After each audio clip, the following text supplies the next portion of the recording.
సిన్ని సిన్ని కోరికలడగా శ్రీనివాసుడు నన్నడగా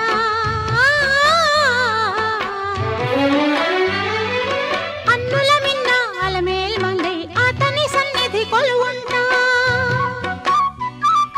సిన్ని సిన్ని కోరికలడగా శ్రీనివాసుడు నన్నడగా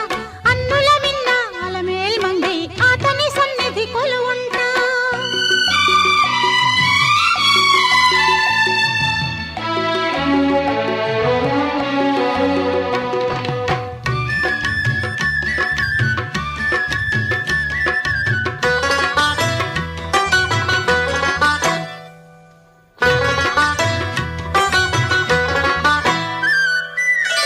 ఎరిగిన మనసుకు